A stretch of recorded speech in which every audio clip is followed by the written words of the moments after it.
Life as We Knew It by Susan Beth Pfeffer. Chapter 1. May 7th. Lisa is pregnant. Dad called around 11 o'clock to let us know. Only Mom had already taken Johnny to his baseball practice, and of course Matt isn't home from college yet, so I was alone to get the big news. "The baby is due in December," Dad crowed, like he was the first guy in the history of the world with a younger second wife about to have a baby. "Isn't that great? You're going to have a little brother or sister. Of course, it's too soon to tell what it's going to be, but as soon as we know, we'll tell you.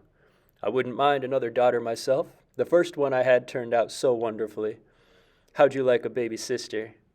I had no idea. "When did you find out?" I asked. "Yesterday afternoon," Dad said. "I would have called you right away, but, well, we celebrated. You can understand that, can't you, honey? A little private time for Lisa and me before letting the world know." "Of course, Daddy," I said. "Has Lisa told her family?" "First thing this morning," he replied. "Her parents are thrilled.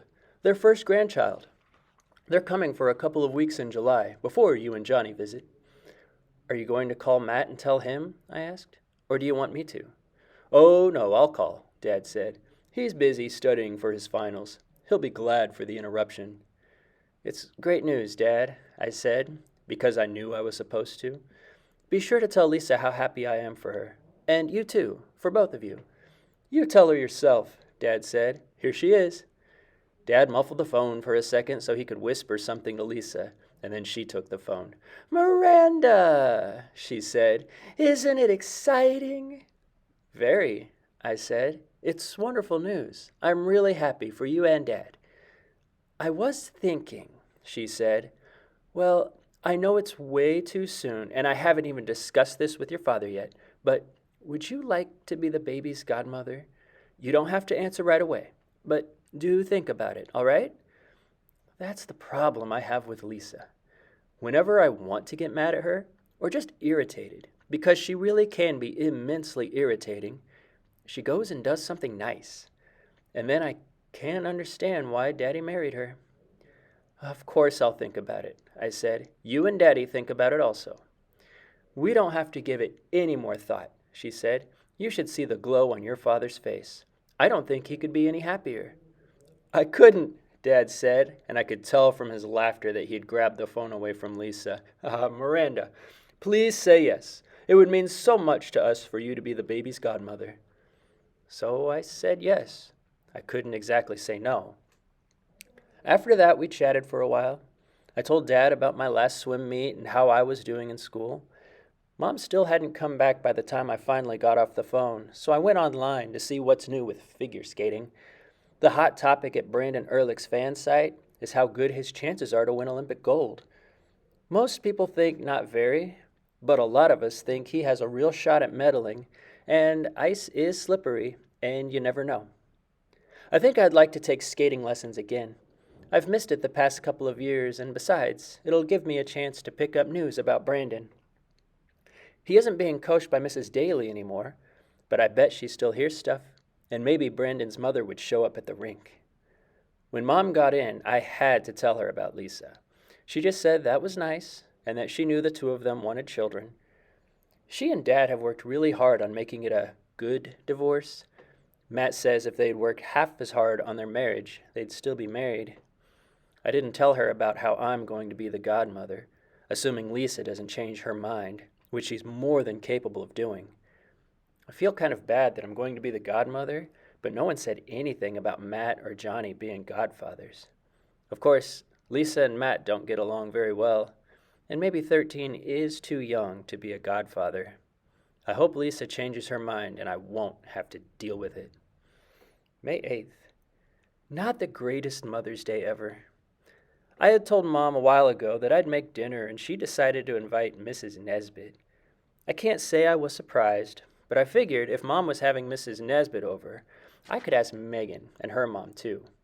Only when Johnny found out it was going to be me and Mom and Mrs. Nesbit and Megan and Mrs. Wayne, he said that was too many females in one room for him, and he was going to have dinner at Tim's instead.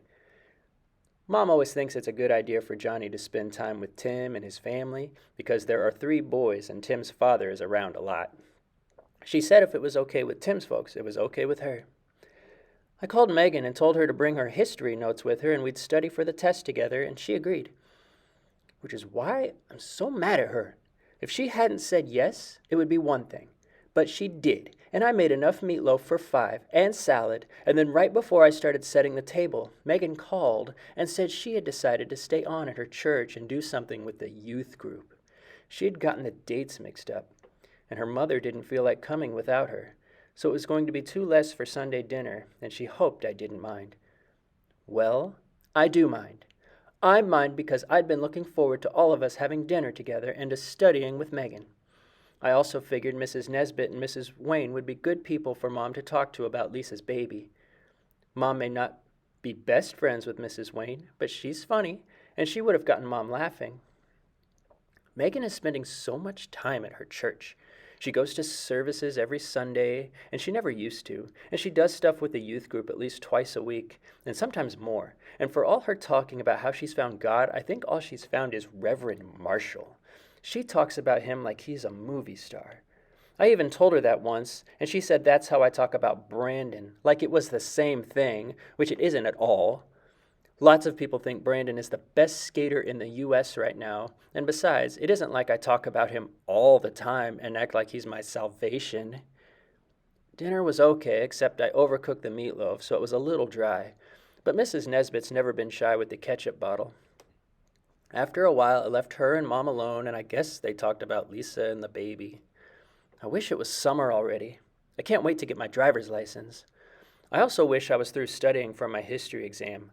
Boring. But I'd better get back to it. Bad grades, no license. The rules, according to Mom. May 11th. Got a 92 on the history test. I should have done better. Mom took Horton to the vet. He's fine. I worry a little bit about him now that he's 10. How long do cats live? Sammy told me she's going to the prom with Bob Patterson. I know I shouldn't be jealous, but I am. Not because I like Bob. Actually, I think he's kind of creepy. But because nobody asked me. Sometimes I think no one ever will. I'll spend the rest of my life sitting in front of my computer, posting messages about Brandon Ehrlich and his future in figure skating. I told Megan about Sammy and how she always gets dates, and she said, well, the reason is there's always a man in Samantha. And after I got done being shocked, I laughed. But then Megan spoiled it by coming that new preachy Megan, and she went on about how sex before marriage is a sin and how you shouldn't date just to go out with guys, but because you were serious about making a lifetime commitment.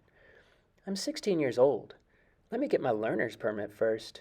Then I'll worry about lifetime commitments. May 12th. I went to bed in a bad mood, and today everything just went worse. At lunch today, Megan told Sammy she was going to hell if she didn't repent soon, and Sammy got real mad, I don't blame her, and yelled at Megan that she was a very spiritual person and didn't need any lessons from Megan about what God wanted because she knew God wanted her to be happy, and if God hadn't wanted people to have sex, he'd have made everybody amoebas. I thought that was pretty funny, but Megan didn't, and the two of them really went at it. I can't remember the last time the 3 of us had lunch together and enjoyed ourselves. When Becky was still healthy, the 4 of us did everything together. And then after Becky got sick, we grew even closer. Megan or Sammy or I visited Becky at home or at the hospital almost every day and called or emailed the others to say how Becky was doing. I don't think I could have made it through Becky's funeral without them. But ever since then, Sammy and Megan both changed. Sammy started dating all kinds of guys, and Megan got involved with her church. They've both changed so much over the past year, and I seem to be staying who I always was. Here I am, going into my junior year of high school, and these are supposed to be the best years of my life, and I'm just stuck. But the real reason why I'm in a bad mood is because I got into a big fight with Mom. It started after supper. Johnny had gone into his room to finish his homework, and Mom and I were loading the dishwasher, and Mom told me she and Dr. Elliott were going out for dinner tomorrow night. There was this quick moment when I was jealous of Mom because even she has a social life, but it passed pretty fast. I like Dr. Elliott, and Mom hasn't been involved with anybody in a while. Besides, it's always smart to ask favors of Mom when she's in a good mood. So I did. Mom, can I take skating lessons? Just for the summer? She asked. And next year too, I said, if I feel like continuing. After your ankle healed, you said you didn't want to skate again, Mom said. The doctor said I shouldn't even try jumping for 3 months, I said, and by then there wasn't any point competing, so I stopped. But now I'd like to skate just for fun. I thought you like it that I do sports. I do like it, Mom said, but the way she slammed the dishwasher closed let me know she didn't like it nearly as much as I thought she did. But you have swimming, and you were planning on trying out for the volleyball team in the fall. You can't handle 3 sports. 2's probably a stretch, especially if you want to work on the school paper. So I'll skate instead of volleyball, I said. Mom, I know my limitations, but I loved skating. I don't understand why you don't want me to. If I thought the only reason was because you loved it, then we'd talk about it, Mom said. But skating lessons are very expensive, and I can't help thinking you only want them so you can gossip about Brandon Ehrlich on the message boards. Mom, Brandon doesn't even skate here anymore, I cried. He trains in California now. But his parents still live here, Mom said, and you'd want to be coached by Mrs. Daly. I don't know if she'd even take me on, I said. It's about the money, isn't it? There's money to send Johnny to baseball camp this summer, but not enough money for me to have skating lessons. Mom turned 15 shades of red, and then we really went at it. Mom yelled at me about money and responsibilities, and I yelled at her about favorites and not loving me like she loves Matt and Johnny, which I know isn't true, but Mom wasn't right about me not understanding about money and responsibilities. And we got so loud, Johnny left his bedroom to see what was going on. Mom came into my room about an hour later, and we both apologized. Mom said she'd think about the skating lessons. She said she thought volleyball would be better on my college applications, since I could join a college squad if I was good enough. She didn't say I'd never be good enough at swimming for a college squad, which was actually kind of nice of her. I'm never going to be good enough for anything the way things are going. And I don't much like either of my 2 best friends these days. All that, and a math test tomorrow I can't even pretend I studied enough for. I wish I was in college already. I don't see how I can make it through the next 2 weeks, let alone 2 more years of high school. May 13th. Friday the 13th. Well, things weren't that bad. The math test wasn't as hard as I thought it would be. Mom said if I wanted, I could take skating lessons in July. August I'll be spending with Dad anyway. Then if I want to continue, we'll talk about it again. Megan had lunch with her church friends. I don't like any of them. And Sammy had lunch with this week's boyfriend. So I ended up eating with some of the swim team, which was a lot more fun than listening to Megan and Sammy yell about God. Dan, who will be captain next year, told me I had a really good crawl stroke, and that if I worked at it, he could see me anchoring relays as soon as next season. And I like Peter. He told Johnny and me to call him that, said Dr. Elliot was his name at the office. Some of the guys Mom's dated have tried too hard with us, but Peter seemed pretty casual. Not with Mom, though. He actually stammered when he was talking with her, and he stumbled and nearly fell. But he laughed at himself, and he said he wasn't nearly that careless when he was operating on someone. He asked if any of us had heard about the asteroid and the moon. Mom remembered something about it because it was big news when the astronomers first announced it was going to happen. Some asteroid is going to hit the moon, and Peter heard on the radio driving over that it's going to be visible in the night sky next week. I asked Mom if we could dig out Matt's telescope, and she said we should ask him, but she was sure it'd be okay. Johnny and I didn't even argue over the computer after Mom left. There was something I wanted to watch on TV from 8 to 9, and there was something he wanted to watch from 9 to 10. So that worked out really well. The fan board is still fighting over whether Brandon will need 2 quads to win the Olympics or whether he could win with just 1. It would be so amazing if Brandon won a gold. I bet we'd have a parade and everything. It's 11 already, and Mom still isn't home. I guess she and Peter are out admiring the moon. May 15th. Spent the weekend working on my English paper. Dad called this morning. Matt says we can use the telescope. He'll be home in a couple of weeks. He swears he'll teach me how to drive. Johnny was named Middle School Player of the Week.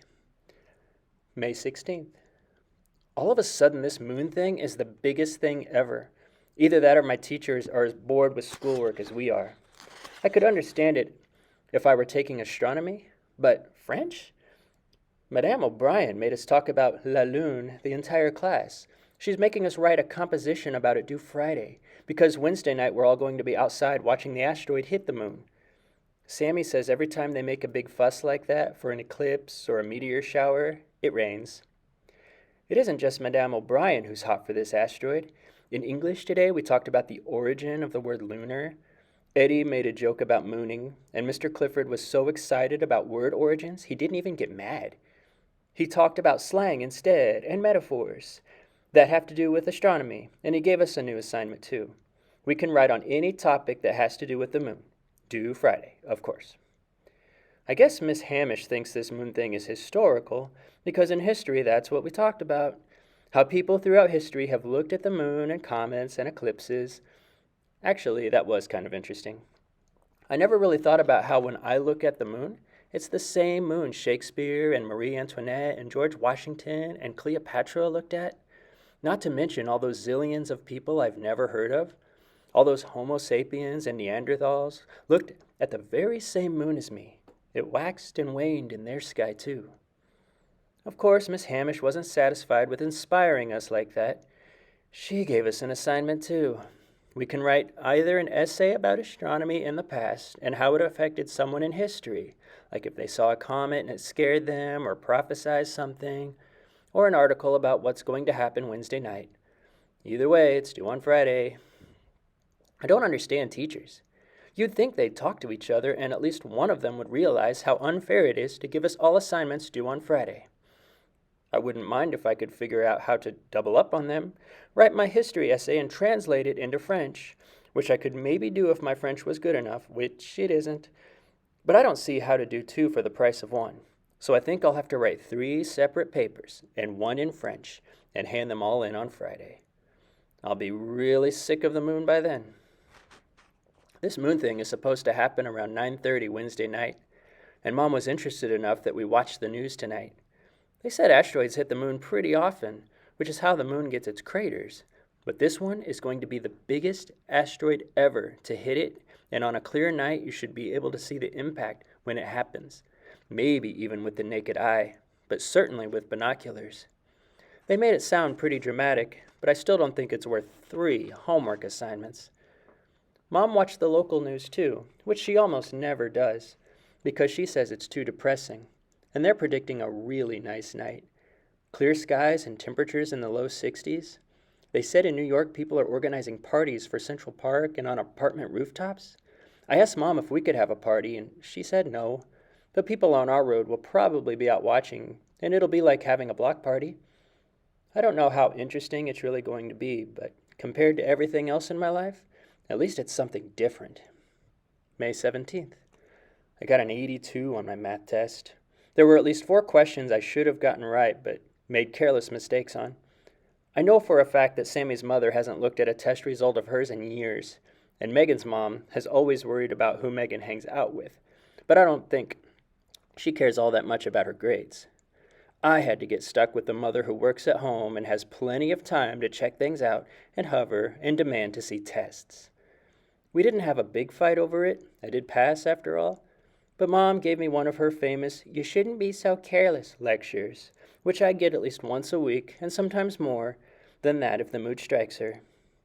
Mom said since I'm prone to carelessness, etc., it might be a good idea if I got a head start on all my moon papers, especially since they didn't have to be whatever's going to happen tomorrow. She suggested writing about the 1969 moon landing, so I Googled it, and I found out lots of people didn't really care that there were men walking on the moon.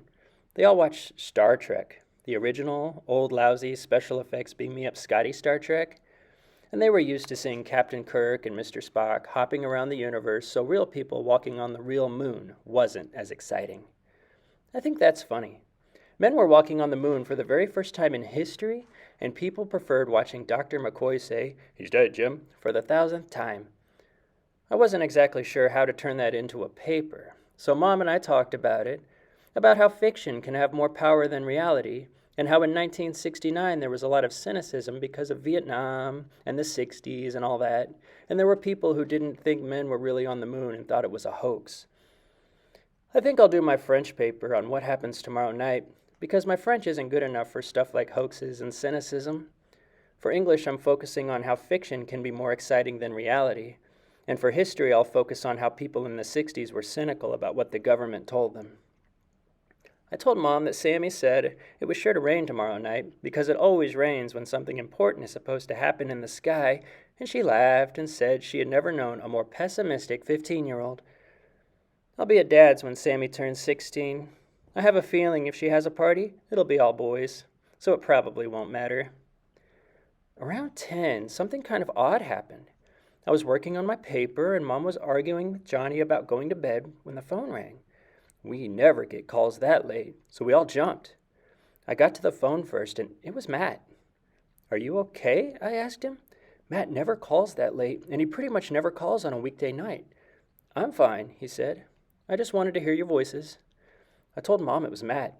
Johnny took the kitchen phone, and she used the one in her bedroom. We told him what was going on. I complained about my 3 moon papers, and he told us about what he has left to do at school. Then he and Mom talked about the arrangements for him to get home. This was all perfectly normal stuff, but it didn't feel right. Johnny hung up first and then Mom, and I managed to get Matt to stay on a minute longer. "Are you sure everything's okay?" I asked him. He paused for a moment. "I have a funny feeling," he said. "I guess it's this moon business." Matt's always been the one to explain things to me. Mom had her writing and Johnny, and Dad was at work for as long as he was here, so Matt was the one I turned to. I don't think he's psychic, and maybe it's just because he's 3 years older than me, but whenever I've had a question, he seemed to know the answer. "You don't think anything is going to go wrong?" I asked him. "It's not like the meteor is going to hit us. It's just the moon."